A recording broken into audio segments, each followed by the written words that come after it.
Let's put that out there. Feed.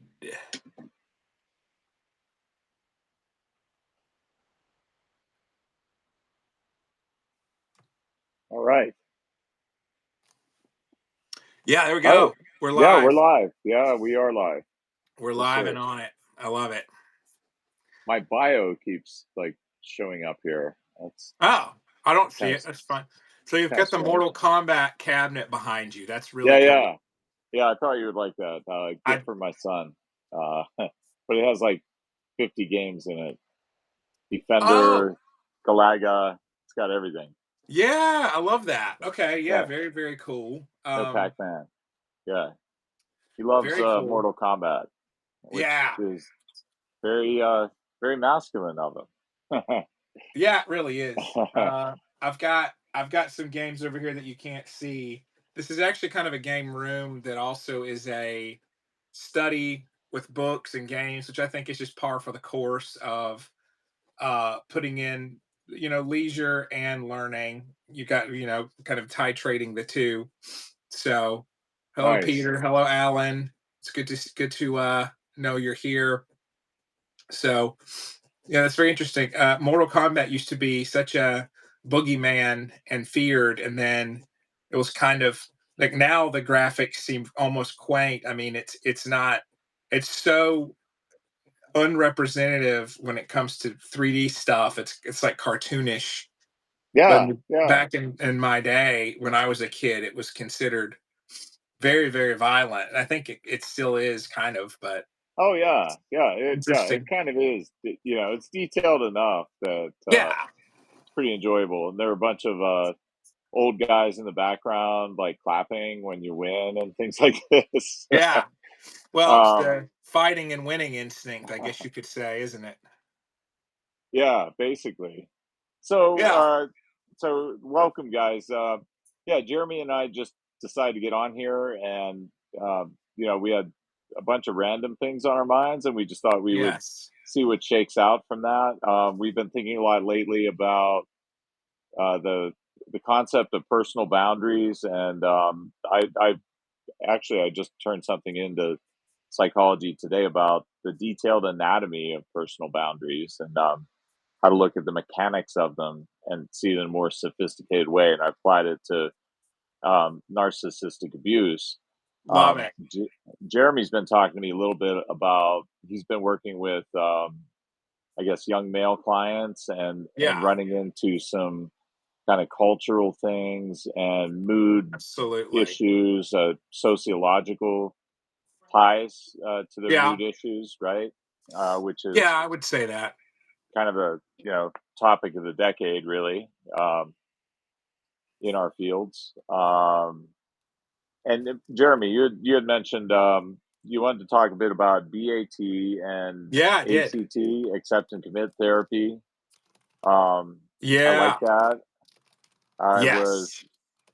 who was I talking to earlier? It was you. I was talking to. Surprise about stoicism. We had Yes. a little conversation about stoicism earlier. Yeah. I thought Absolutely. that was interesting, like kind of slicing and dicing that concept I because like that. we were talking about how I mean I'd noticed actually brand new on Substack with only 5,000 followers. I'm sure that'll change. Is Tim Ferriss, who's kind of a everyone's a fanboy if they are a marketer of that guy. And he's written a couple successful best-selling books. But I remember, his podcast a couple years ago. He was like, "I have discovered Stoicism, and it's amazing, and it's transforming my life." And I'm like, "Oh wow, okay, welcome to the party." There are lots of really interesting philosophers to learn about. The Stoics are quite interesting, especially if you enjoyed the film Gladiator and perhaps Gladiator 2, which I finally just saw.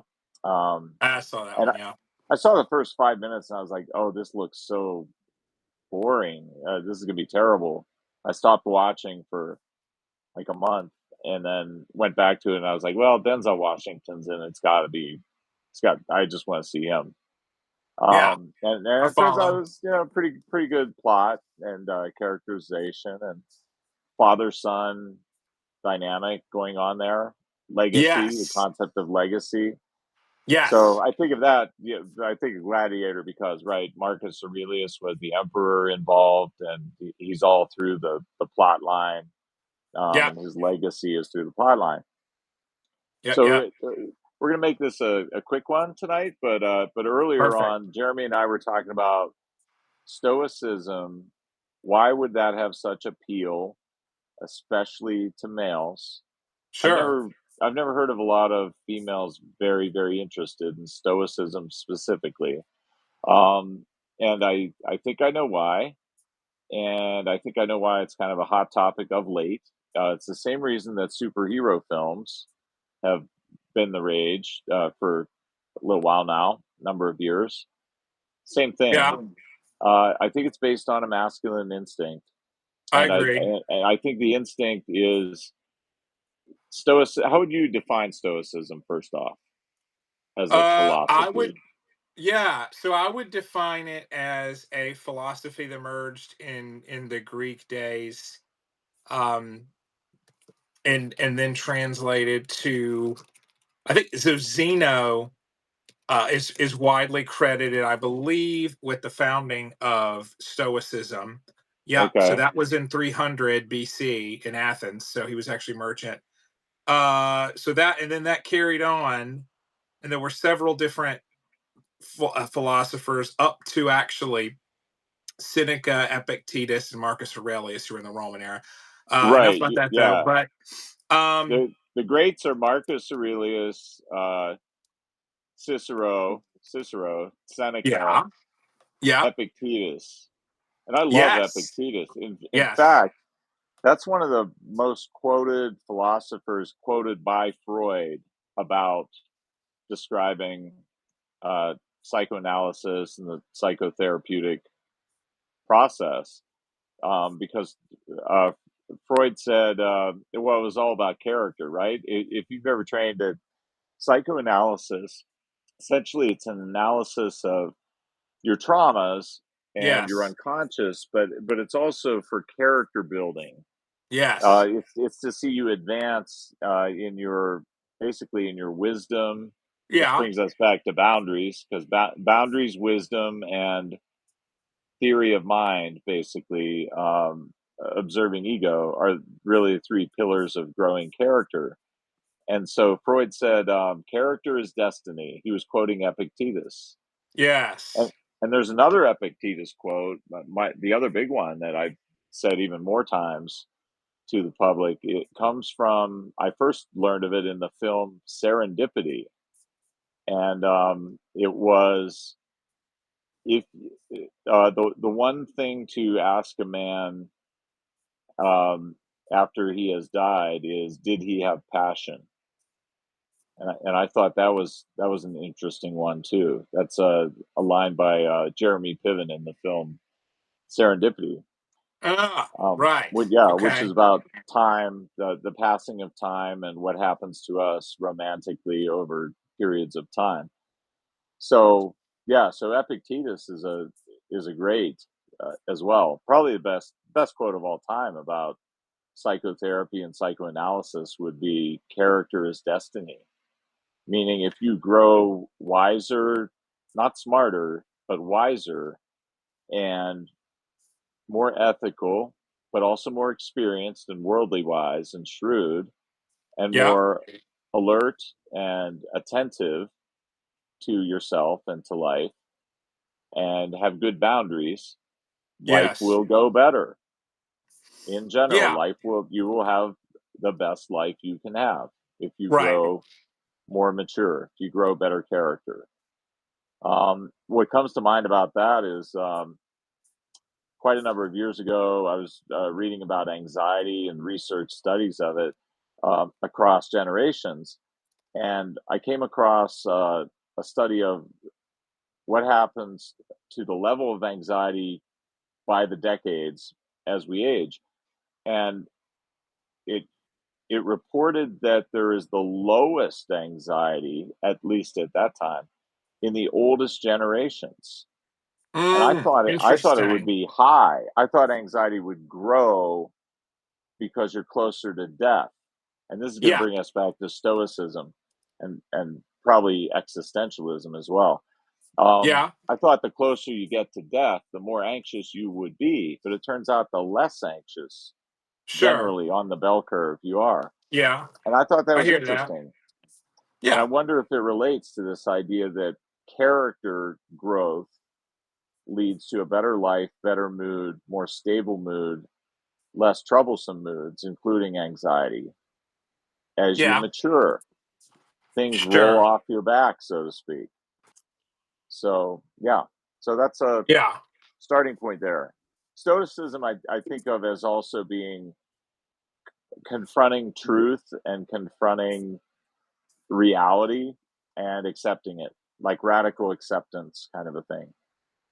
Not getting flustered at the way things are going to be for now. Sure. Yeah. I think that's a really good point. Potentially, as people age, they learn not to become as distraught by that stuff that it's likely to pass. I know there's research that people who have borderline personality disorder tend to mellow with age, so I think the Yes. reactivity tends to diminish, which is a wonderful thing.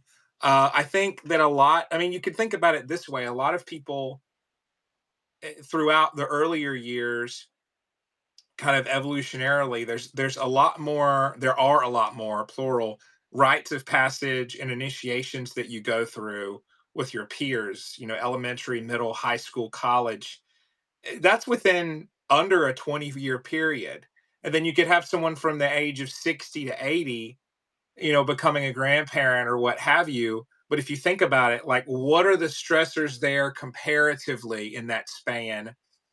Direct stressors to your reputation and acceptance compared to an earlier span of 20 years, like the first 20. So I would take a lifespan development approach to that and say, well, so depending on the age, there's probably less that you feel you have to carve out and do and perform and rides on, then less rides on that. I mean, I think as millennials get older, and Gen Z, I hope that that doesn't change, but they put off everything until later than a lot of people who are older now.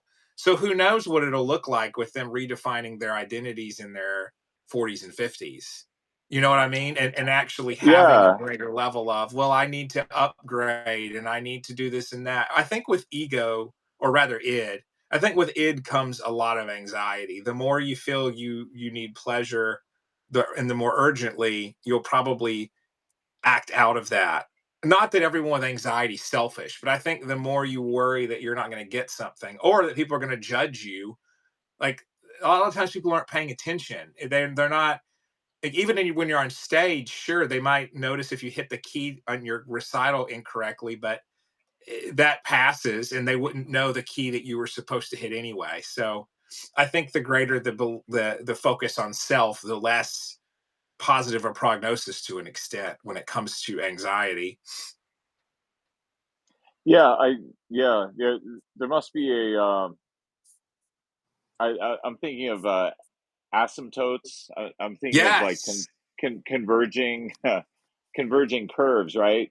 Because Yes, I if do. I were to summarize, maybe we're on the same wavelength. If I were to summarize our conversation of earlier about stoicism and, oh wow, is there a biological sex divide on this? Are there differences in instincts surrounding preference for different philosophers, for example?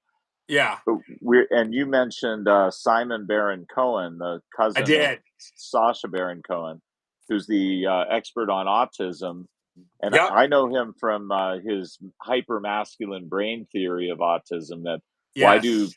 more males than female children have autism? And his theory is there must be a testosterone effect too high in utero, and it causes brain development to go along a pathway of a more masculine brain development. And then, if this is true, what you were saying, that he was the originator of the concept that women are about people, men are about things. Yes. Women are about people, men are about things. Men want to tear apart, the mechanical device and see how it works, and they would rather do that than socialize.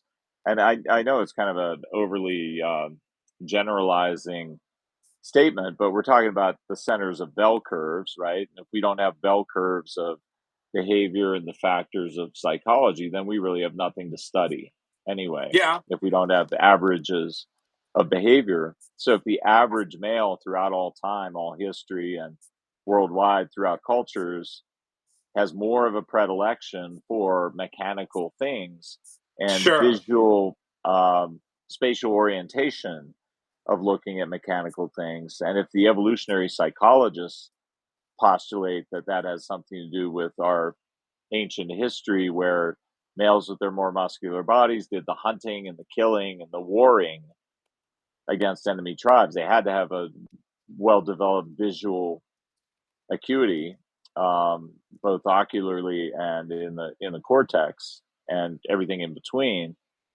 Then it kind of makes sense why generally on average males would be more about things, because it's looking at the mechanics of a thing and its design and how does it work and tearing it apart, which isn't to say that females don't have engineering acumen ability, but they sure don't choose it as much as males out of free choice in a career. And then if females are more socially oriented and gifted at reading emotion and innuendo and interpretation of the emotions and emotional expressivity, then it kind of makes sense. If stoicism is about, I took apart the machine, it's broken, it's the way it's going to be, I have to accept that, and I can try to build something else instead of plumbing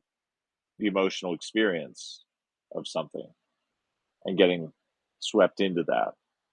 So I told you earlier, I thought that Stoicism is basically a representation of Barry and Seeger's third discovered masculine instinct, or male instinct, as they Yeah. call them. Yeah. Which is the I must control. It's Yes. emotional self Emotional control, control. control of the emotions, especially Yes. publicly, especially in front of others. Yeah. I mean, so I like that. I would say so. Stoicism's an interesting one because it's another one of those, like the term the ego. Like ego has become the term that means um basically your own personal grandiosity. And it really didn't mean that when Freud originated it. And we kind of have to say, well, Right. meet people where they Oh, are with that. I mean, yeah, I hate Stoicism, that. yeah. You what? I hate that, the misinterpretation of the Yeah, word ego. yeah, I do too. Yeah, meaning Well, because, egotism, as opposed to yes, Freud's ego was basically the executive functions. yes, It was bingo. basically the conscious mind and Yeah. its executive functions and being So, present minded, theory of yeah. mind.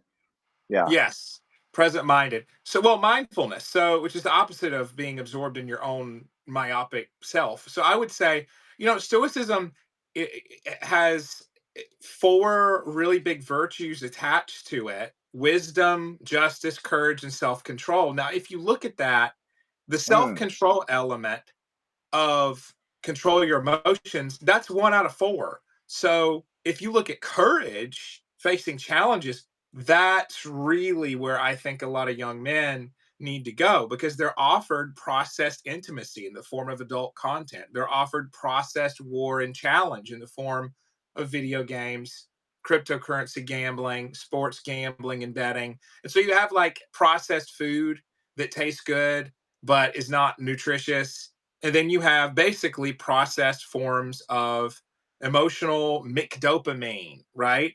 And right. Stoicism doesn't just say, what did you say? Did you call it gruel? It, like it's gruel, like it's mass produced. I thought that's what you said. Sorry, I might have Oh, misheard what you're no. saying. No, Uh, no. but that's where What are the like four that's again? What are the okay. four pillars? So it's wisdom, Okay. justice, courage, and self-control. Now, actually, and I wrote down the original, that's paraphrased from um prudence, justice, fortitude, and temperance. We don't really use those words now, right? But we actually do use, instead of prudence, we use wisdom. Instead of fortitude, like emotional fortitude, we use courage. Okay. Um, we use moderation instead of temperance. Actually, what did I said a different one that time. What was it? Okay, self-control, moderation. Let's call it that. There's so many paraphrasings of it. Um, but I'm using the what kind of a more modernized term. But wisdom and courage are the ones like injustice are like those are really right up there, like almost one for one, kind of the same terms. Um, Okay, the so let's link temperance some we could things. say for Let's self control if you want, or moderation, I however we mean want these to do that. well, everything you've mentioned the last 5 minutes are mature ego defenses, right? Exactly. They're hard to reach. They're features of, yes, positive psychology, but the ancient philosophers saw them as the virtues. They're Yes. virtues, right? They're Which virtues of character. They're the yes, which highest fall under ACT. virtues. Ah, okay. That's So what if we acceptance want commitment therapy is. You commit to your values and you accept what you can't control. It's basically to, okay. Americanized, Westernized Stoicism. That's what ACT is. You find your values and you live for them, and you can't ever reach a value. It's not a goal. You make goals based on your Okay. values.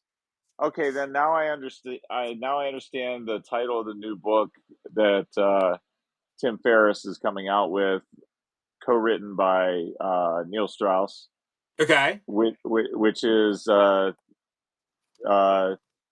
"Know Your Nose" or something. It's about the word Yeah. "no," and I wondered if it was going to be about boundaries, which basically it loosely is. But now I Yeah. get it. It's about stoicism. Because if you Yeah. were to link, say we wanted to link everything together we've talked about just in the last 20 minutes, Stoicism, why BAT and ACT? BAT and ACT are two effective modern therapies that actually work for males, whereas CBT is seen to not work so well for males specifically. So, why would that Sure. be? If we bring in Simon Baron Cohen and the hyper masculinized brain of autism, and Yes. males are about things, females are about people, then goals are what BAT is all about. And ACT is also, in a way, about goals. It's about gathering your necessary psychological resources to approach goals. And now link that to Stoicism through Epictetus, who said Yeah. character is destiny, and Freud quoted him as saying that, then we have a unification of these ideas here tonight, because Stoicism is masculine, uh, accessible, accessible. Males can access it, they get it, they like it, it seems. And that links to BAT and ACT in the form of Stoicism is do what you can with what Yes. you got, Yeah. and accept what you have to leave behind, which is also what you're telling me ACT is, which is what are my values? What do I want to aspire to? Yeah. And I'm gonna Yeah. leave everything else behind and just pursue what I. It's pursuing what do I control instead of what do I not, which is Yeah. then boundaries. That's good Yeah. boundaries. What I do I agree. control versus what do I not control? Well, I'm That's kind of really how I I would link all these. Yeah. that's really my big passion now in therapy for men is let's talk about what you can do. What are you, cuz I get it. Like, and this is what you see in a lot of male influencers, who even some really black pilled ones. Oh, you got to go. Okay. So Okay, one last thought. Like, there's Yeah, like male influencers who even say that dating is terrible and everything's awful, yeah. are now saying basically, look, even with that being the case, men, you've got to focus on what you can control. And that's where ACT, BAT, and Stoicism come in. So this could be a good leaping off point, man, for our next one. I think we really got some It's a meat. radical acceptance of what do I not control, and just accept it, Yeah. surrender to it, and whatever's Yeah. left over is what you do control. And out Yes. of that, you want to make goals and pursue them, and you can try, and fail and try again. And Yes. you're doing the best you Yes. could possibly do, and you can't do better than your best. So No. there you But go. you can keep making your best better, I think. I mean, day by day. So, no, Double I love mic this. This drop. is great. Double mic drop. That's All right. right. Thank you. This All was right. beautiful. Thank you, Jeremy. That was a nice, quick one. Thank you guys for joining us. We'll look Thank forward to y'all. talking to you again in the Yep, other every other absolutely. week meetings. Thanks, guys.